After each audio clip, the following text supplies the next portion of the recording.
সাধু বাবা, সাধু বাবা, সাধু বাবা, আমার কোনো বউ নাই, আমাকে একটা বউ দেন তো।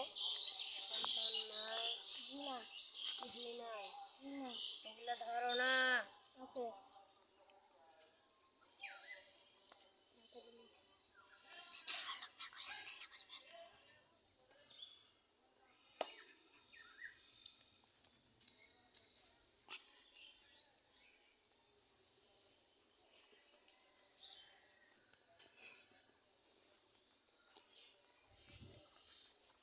সাধু বাবা দেখেন, সিরিয়াল চলেছে দেখেন।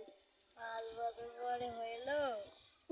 ঠিক আছে, বাচ্চাটাকে খুব কিউট। যাও, এটাই আমার কাজ, চলে যাও।